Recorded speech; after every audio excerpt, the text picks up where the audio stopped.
Demand and supply জোনটা যদি আমরা মার্ক করতে শিখে যাই তাহলে আমাদের এন্ট্রি এক্সিট নেওয়া অনেক ইজি হয়ে যাবে। তো চলো বন্ধুরা, সবার ফার্স্টে ডিমান্ড অ্যান্ড সাপ্লাই জোন শেখার আগে আমাদের একটা জিনিস জাস্ট জানতে হবে যে মার্কেটের স্ট্রাকচারটা কি হয়। বেসিক্যালি মার্কেট তিন রকম হয়। এক হচ্ছে side base. Side base means market একটা রেঞ্জের মধ্যেই থাকে, না আপ সাইডে যায় না ডাউন সাইডে যায়।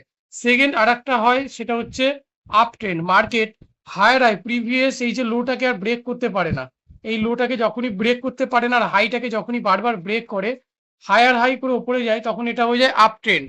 আর একটা হয় ডাউন ট্রেন্ড।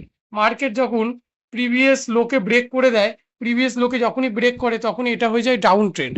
তো সবার ফার্স্টে আমাদের একটা জিনিস ক্লিয়ার হয়ে গেল যে মার্কেটের তিনটে স্ট্রাকচার হয়, আপ ট্রেন্ড, ডাউন ট্রেন্ড আর সাইড বেস।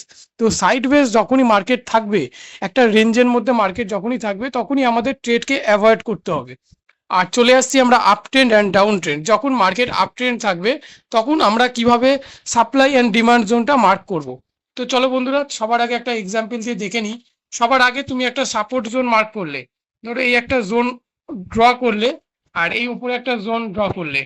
দুটো জোন যখনই তোমরা ড্র করবে, ড্র করার পরে তোমাকে ওয়েট করতে হবে মার্কেট যখনই এই রেঞ্জকে ব্রেক করে সেকেন্ড টাইম যখন এখানে রিটেস্ট করতে আসবে তখনই তোমাদের প্ল্যান করতে হবে মার্কেটের এই জায়গাটা একটা স্ট্রং একটা ডিমান্ড জোন, যে মার্কেট এই জোনকে, এই জোন থেকে এসে মার্কেট একটা নতুন করে হাই তৈরি করছে।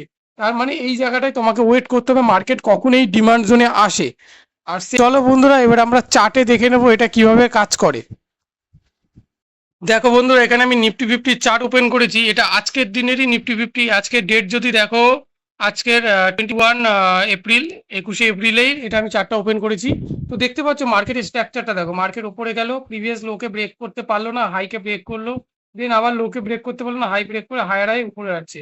এটা হয়ে গেল আপ ট্রেন্ড। তাহলে আমি একটু আগে ঠিক যেরকম বলেছিলাম আপ ট্রেন্ডে গিয়ে ওয়েট করতে হবে মার্কেট যখনই প্রিভিয়াস সাপোর্টে এসে রিটেস্ট করবে তখনই আমাকে একটা বাই সাইডে ভাবতে হবে। দেখতে পাচ্ছ এই একটা টাইম মার্কেট একটা রেজিস্ট্যান্স ছিল, এখান থেকে মার্কেট পড়েছে। সেকেন্ড টাইম মার্কেট রেজিস্ট্যান্সে গিয়ে রেজিস্ট্যান্সে ব্রেক করে মার্কেট যেই রিটেস্ট করতে এসে ঠিক এই জায়গায় তোমাকে একটা বাইং সাইড ভাবতে হবে। মার্কেট প্রিভিয়াস রেজিস্ট্যান্সকে ব্রেক করে দিয়েছে, স্ট্রংলি ব্রেক করার পরে আবার রিটেস্ট করেছে। এখানে তোমরা চাইলে আরও একটা দুটো কনফার্মেশন নিতে পারো, সেটা হচ্ছে ভলিউম। ভলিউম দেখতে পারো যে এখানে যে ক্যান্ডেলটা হচ্ছে এই ক্যান্ডেলে ভলিউম আছে কিনা।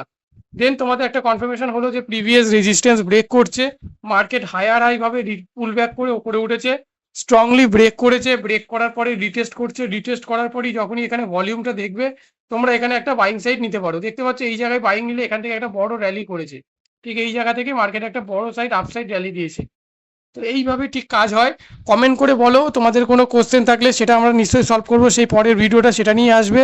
আর চ্যানেলটাকে সাবস্ক্রাইব করে পাশে থেকো।